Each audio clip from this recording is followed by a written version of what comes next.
watching Morning Live. Thank you for choosing to stay with us. Let's see what Tumi Sedumedi has in store for us this morning in today's edition of the Art Bulletin.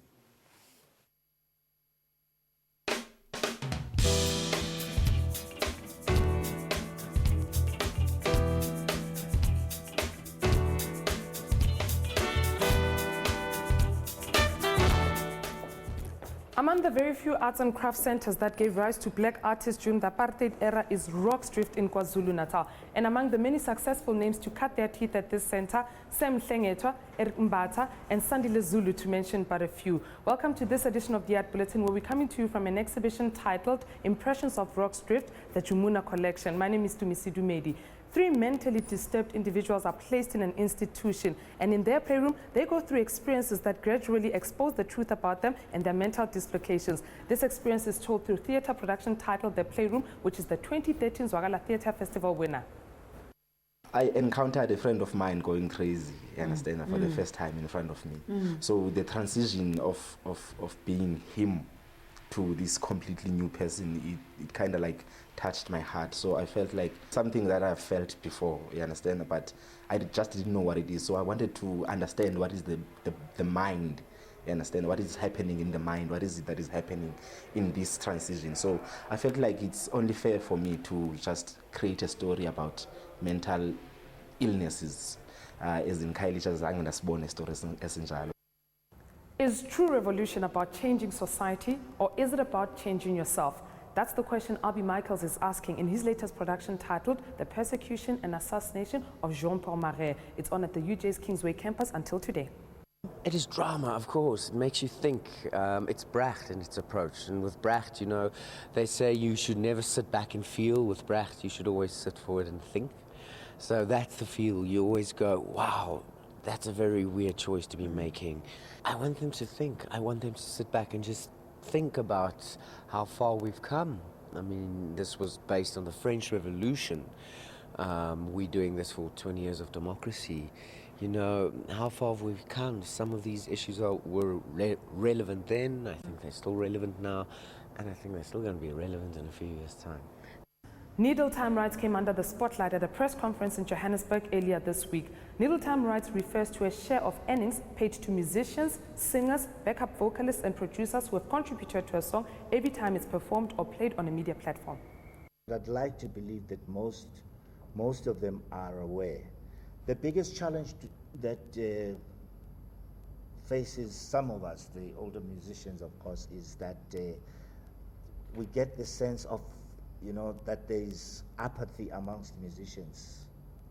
You know, while it is rosy and, you know, it's okay, people don't think it is important to address some of the challenges that we're faced with within the industry, because they are probably the in thing at a particular time. They're popular, and they don't realize there's a future. You know, the future is longer than the present. And if they are not going to address those things, that they will probably be doing the same thing as we're doing 10 years, 20 years down the line.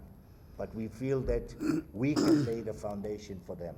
You know, if they can interact with the processes and take it beyond where they believe that their future lies, that we'll have done our part.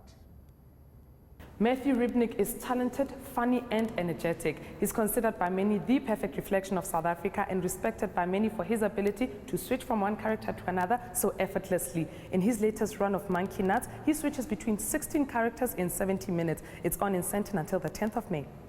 Mina, since I'm 3 years old, I'm doing every exercise.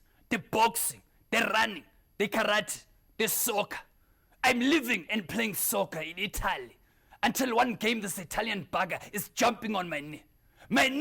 My career is broken. Monkey Nuts is about a story about a lonely guy who's actually got no friends. He's a bit of a recluse.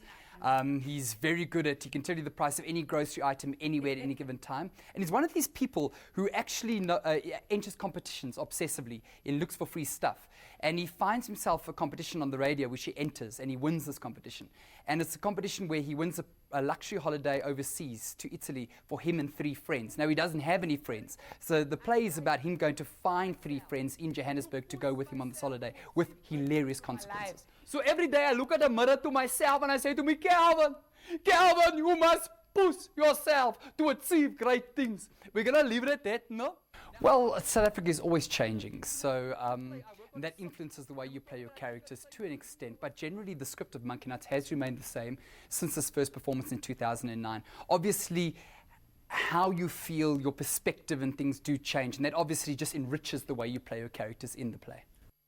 They've sold over 100 million albums. They've also had 8 top 10 hits in the United States. That's Graham Russell and Russell Hitchcock, who together go by the name Air Supply. The soft rock duo is in the country and performs tonight at Empress Palace. I'm lying alone with my head on the phone, thinking of you till it hurts. Air Supply comprises of lead vocalist Russell Hitchcock and British-born singer, guitarist and songwriter Graham Russell, and rose to fame in the early 80s. Russell and Hitchcock met in 1979 on the first day of rehearsals for Jesus Christ Superstar in Australia. They went on to enjoy success with songs such as All Out of Love, Even the Nights Are Better, and Making Love Out of Nothing at All. Air Supply released their most recent album, Mambo Jumbo, in 2010. This was their first offering in 8 years after Across the Concrete Sky in 2003. The pop rock duo have an impressive 17 studio recordings under their belt. Tickets cost between 265 and 495 rands. I don't wanna hold you back from where you belong. The 17 names behind me represent artists who at some stage of their careers or another part of Rock's Drift in KwaZulu-Natal. These 17 names also present artists whose works are also on display at this exhibition titled Impressions of Rock's Drift, the Jumuna Collection. This exhibition is currently on at Museum Africa until the 25th of May and is curated by Teminkosi Koniwe. It's not only Rock's Drift that contributed to their careers and work, but also what they brought to Rock's Drift, as well as what they extended after they went to Rock's Drift. For me, Rock's Drift, of course, created a platform for them in terms of training, in terms of meeting, because most of the artists were coming from outside of Gauteng or Johannesburg, from Western Cape, from Eastern Cape, and other parts of South Africa, as well as like John Mafunge, for example, outside of South Africa. So it was a platform for them, a forum to meet and to get a training at a time when formal institutions like universities, colleges were not admitting Black South Africans. It is important because it's one of those collections that are significant, are historical, and they contribute to part of what we call it lost histories. So the family managed to retrieve or collect work that otherwise would have disappeared in the 60s and 70s and 80s. So it is important for heritage, for legacy, for history, especially in visual arts, and especially for Black South African artists. Do you remember Pamela Nomveto, who played Nsiki Lukela on Generations all those many years ago? She's back. And this time, the award-winning actress brings us Dansa, a play based on her autobiography, Dancing to the Beat of a Drum in Search of My Spiritual Truth. The play opens at the Joburg Theatre on Tuesday. It's an autobiography of the years that I spent here. And the whole thing of being born in exile, trying to find yourself in your country, and then the fame happening.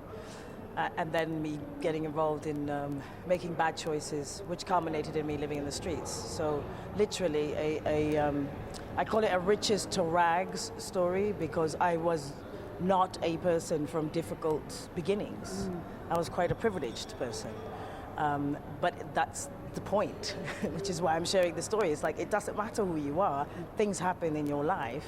You know, life throws you all these curveballs, and it's really what you do with it and the lessons that you learn from it. And I think I learned quite a few.